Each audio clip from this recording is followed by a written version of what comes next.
Namaskar and welcome to Sansad Television. I am Vishal Dahiya and you're watching our special show Perspective, where we bring you a detailed analysis of key national and international issues. Today we're going to talk about the External Affairs Minister S. Jaishankar's visit to Israel and a crucial meeting of the four foreign affairs ministers there. In fact, India, UAE, USA and Israel held their first quadrilateral foreign ministers meeting this Monday. This crucial meeting took place during External Affairs Minister S. Jaishankar's ongoing visit to Israel. While Jaishankar said that economic growth and global issues were discussed at this meeting, US highlighted trade, climate change, energy, maritime security as the core points of debate, along with generally expanding economic and political cooperation in the region. A few days before this meeting, the foreign ministers of Israel, UAE and US had also met in Washington, D.C. In September last year, Israel, UAE and Bahrain had signed Abraham Accords brokered by US, which has subsequently led to normalization of relations between Israel and a number of Arab Gulf countries. While India-Israel relationship has transformed into a strong alliance over the last few years, New Delhi and Abu Dhabi have also cultivated a deep and strategic alignment from diplomacy to military affairs. The US also continues to be the most important strategic and defense partner for all these three countries, that is Israel, UAE and India. In this episode, we will take a look and analyze all aspects of this particular meeting, which took place during External Affairs Minister's Israel visit, and its significance and ramifications in the West Asia context as well. And for more on this, we're joined by a distinguished panel of three experts. Let me first introduce them to you, beginning with, we have with us in the studio Professor A.K. Pasha from Center for West Asian Studies at JNU. We're also joined by two more guests. Pramit Pal Chaudhary, Foreign Affairs Editor from Hindustan Times, is joining us, and former Mr. Ashok Sajjanhar as well is with us. Welcome, all of you gentlemen, to Sansad Television. Let me begin with you, Pramit, and let's first start by looking at the key points from, or key takeaways from the meeting of these four foreign ministers, and also the fact that this was a crucial and important one. Yes, as you mentioned, it's being called by the media, at least, the Western Quad. It's not officially called a Quad, and it's not at all, in many ways, not at all similar to the original Quad. The genuine Quad. But these four countries, this is an interesting thing, I think, for India for a number of reasons. One, as you mentioned, we've always had a long-standing and have developed a very deep relationship with Israel that began with defense and is now incorporates technology, investment, and now to some degree trade. And we also have an important comprehensive strategic partnership with the United Arab Emirates, which has taken our relationship from the traditional immigration and trade in relationship to something much bigger. In particular, on the trade and investment side, we now see a lot of United Arab Emirates investment to develop India's infrastructure in a whole host of areas, as well as to develop a sort of economic corridor between us and the Gulf. And of course, the United States, we have a long-standing relationship.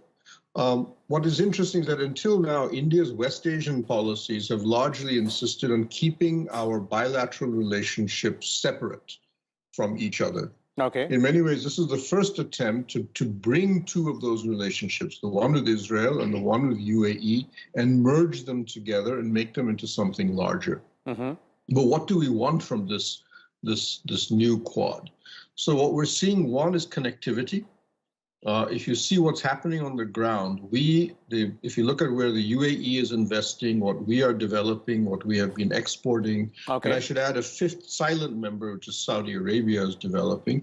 We're building a connectivity corridor that runs from India to the Gulf, across the Arabian Peninsula to Israel and Jordan, and then from there to the European Union. If you look at some of the studies that are coming out, if this corridor is completed, we will be able to cut the cost of moving a container from Mumbai to, let's say, Greece by over 40%. Okay. And that's something that is now being deliberately developed, partly because the northern element of West Asia, Iraq, Syria, Lebanon, Iran, and if you want to incorporate Afghanistan, is becoming increasingly unstable. Okay. And so we need to have an alternative, more stable economic corridor running through that area. Okay. Second, the technology side, Israel is, as you well know, is called a startup nation already.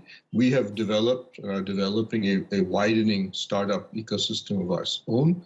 The UAE is also interested. It recognizes that the future of the world economy is not going to be built around hydrocarbons, oil and gas.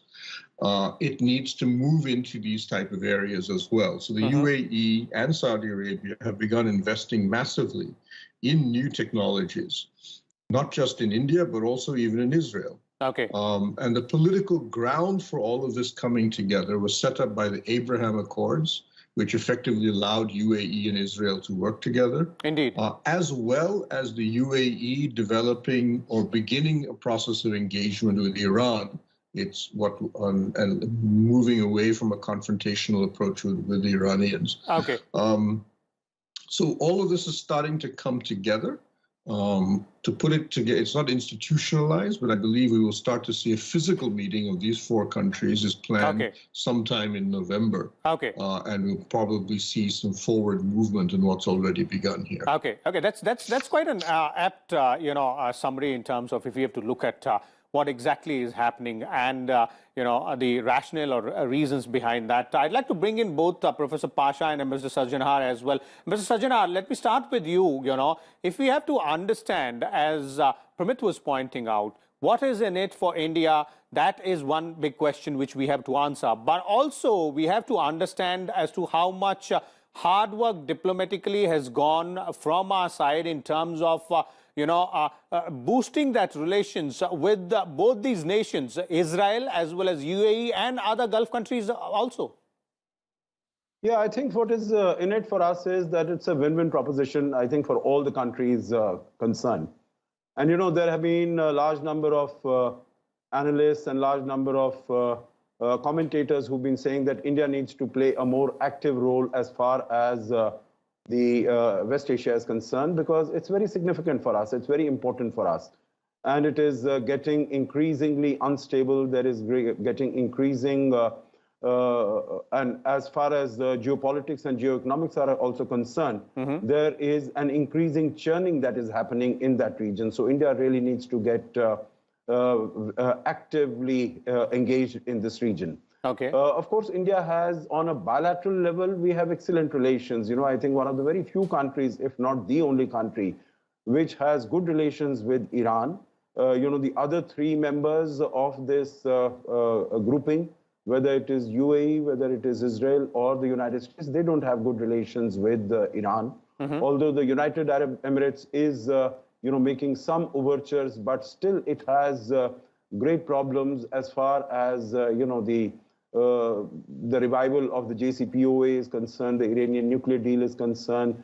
They are very concerned about what Iran is doing as far as this region is concerned, whether it's in Yemen or it is in Syria, it is in Lebanon, Iraq, Bahrain. So all these places, it is very apprehensive. So if the Americans are going ahead with some sort of discussion with Iran, then UAE would also like to be at the negotiating table. Okay. You would recall that in 2015, when the JCPOA was signed, then both the UAE as well as Israel, both of them were very staunchly opposed to that deal, and both of them were kept away from the negotiating table. You would recall, the listeners would recall that, the former Prime Minister Benjamin Netanyahu, he had gone to the US Congress and he'd spoken against this deal when President Obama was in power in position. So that relations was not very good as far as Israel and the United States is concerned. Okay. So I think Iran is one aspect. We have excellent relations with Saudi Arabia, with UAE. We've seen over the last 5-7 years, our relations with Israel have also registered a very significant upward trend. We had the first visit by the Indian Prime Minister in 2017. Indeed. We had a week-long visit by the Israeli Prime Minister to India for, where he traveled to a large number of cities, including Indeed, a lot of work has been done there on that part. So our relations with all these countries, and I don't really need to speak about the United States because US is, I think, our global strategic partner, the most significant strategic partner, whether it is in commerce, it is in capital, getting capital from there, getting technology from there, or even now defense equipment from there. So I think our relations with all these countries are excellent. This region is very important. Not only for energy, we get about 50 to 60% of our energy from here. We get about 50% of our remittances, which we are the highest recipient in the world of $80+ billion last year. Indeed. Notwithstanding the pandemic, it came from the Gulf region. And of course, as far as trade and investment. So all this put together, and of course, about 8 to 9 million of our diaspora being there. So this area is very important. Indeed, Mr. Sajjana, you're right. You know, if you look at it from either perspective, from a diplomatic perspective, from the regional security perspective, or from an economic point of view, this area is really important, as you pointed out. Professor Pasha, you know, as Mr. Sajjana is saying, and you know, Pramit Pal was pointing to it earlier. If we have to understand, and this is really crucial because West Asia, the complexity in the region itself is a little bit something which will have to be dealt with carefully. So will it be you know, sufficient to say that all these nations will have to tread carefully, although Abraham Accords has been a good beginning?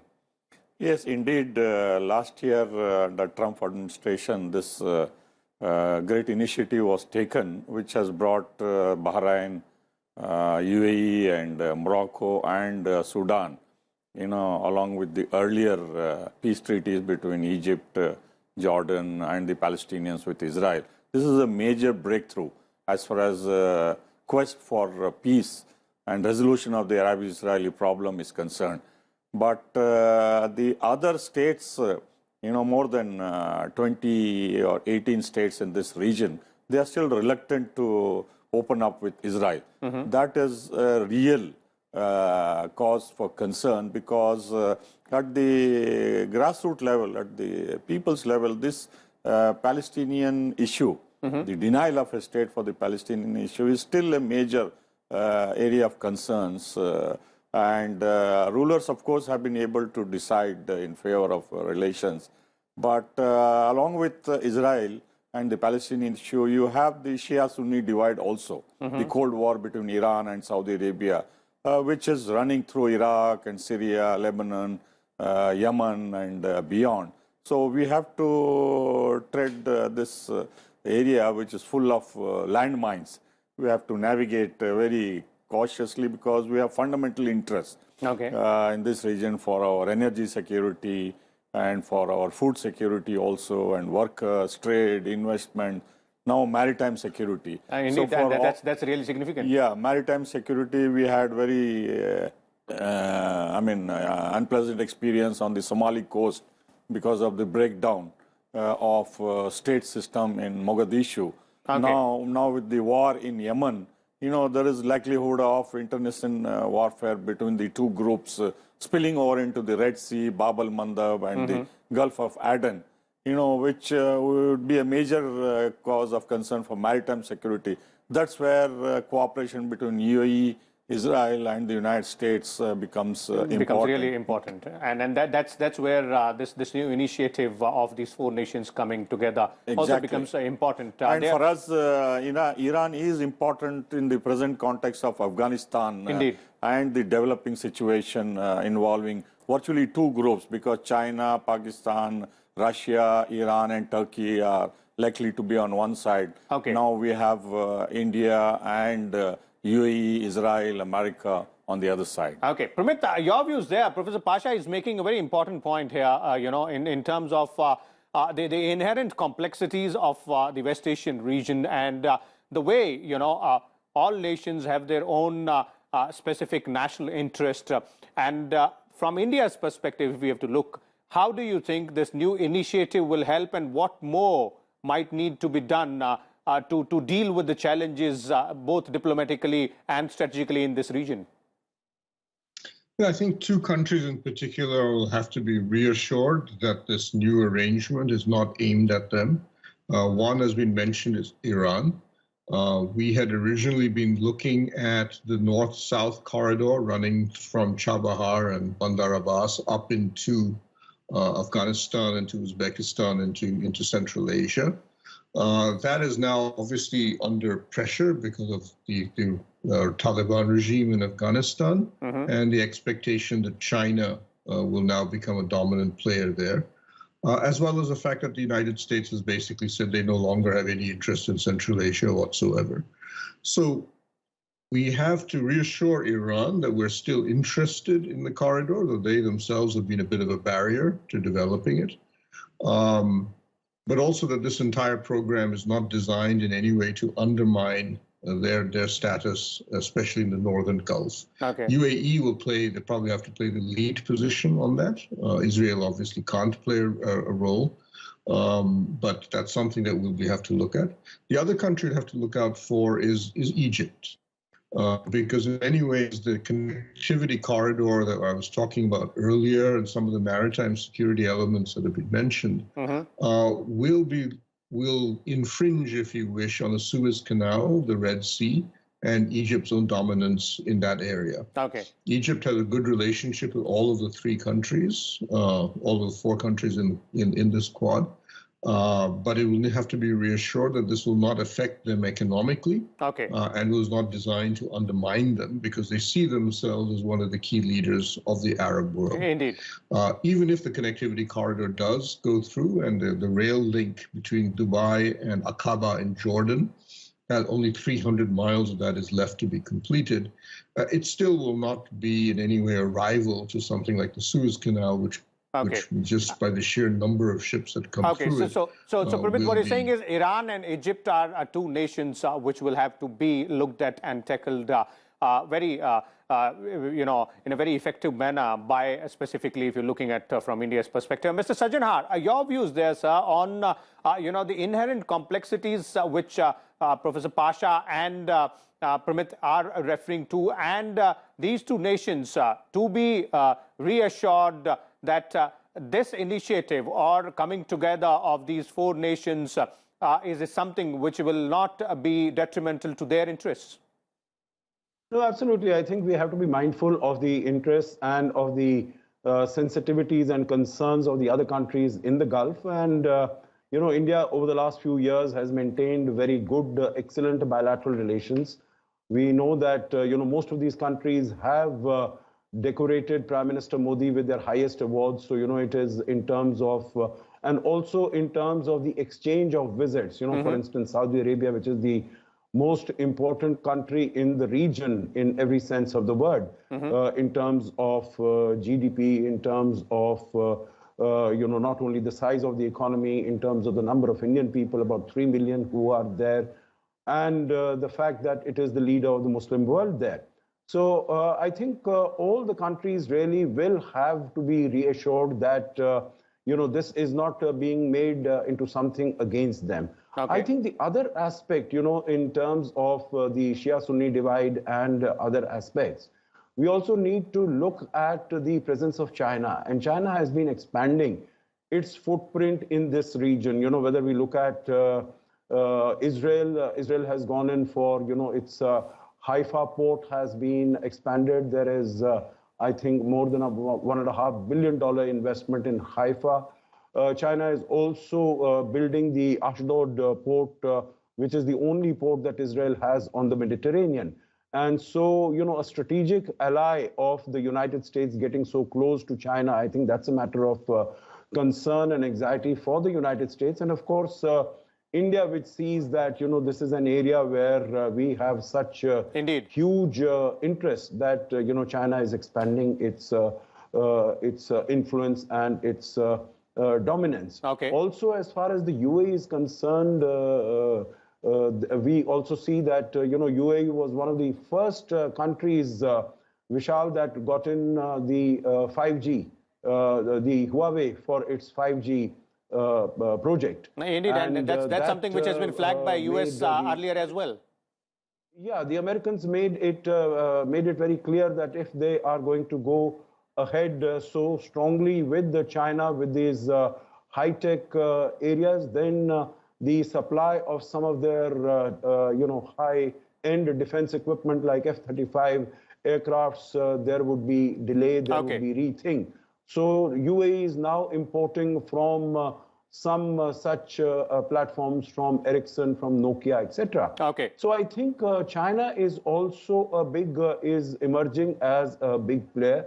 Of course, we are not discussing Iran, so I'm not talking about the $400 billion deal signed between Iran and China. But it is, I think it will be simplistic to say that everything is fine, everything is normal, and we are going to have a cakewalk as far as the relations between these four countries are concerned. I think we really need to see what are the areas where we converge, where our interests converge, and that has been spoken about, whether it is health, people to people, science and technology, infrastructure, maritime security.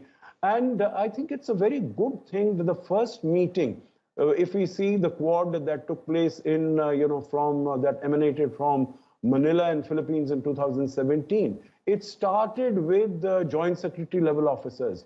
Here we are already starting with the foreign affairs ministers. So obviously that is a level which we have reached there, and those are very important aspects which you pointed out, Mr. Sajanhar, in terms of what are the key focus areas, and China being also one of the angles here when we're talking about these four nations. Professor Pasha, quick concluding comments from you on these two aspects.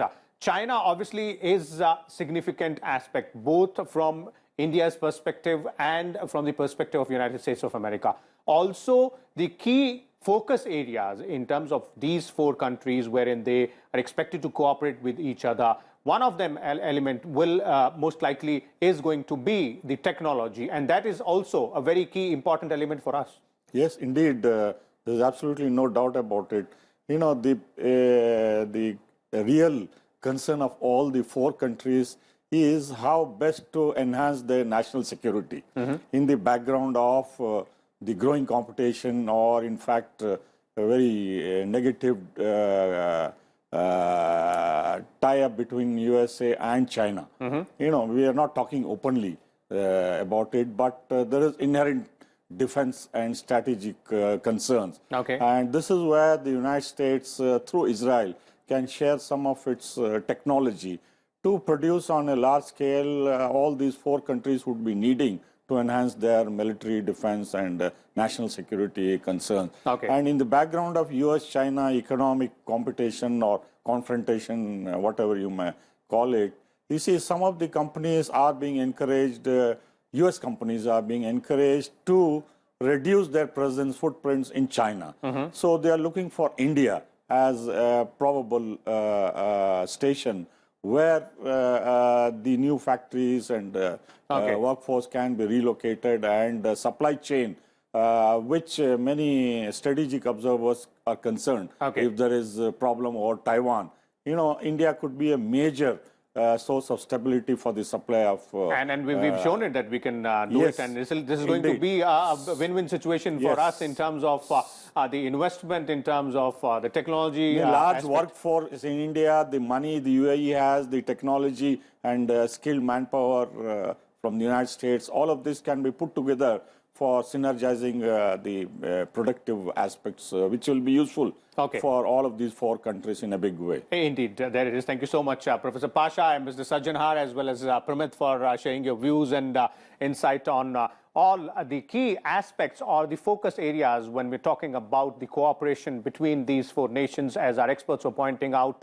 several sectors where these countries can collaborate further, specifically technology being one of them. And there are challenges in terms of dealing with the complications or complexities in the West Asian region.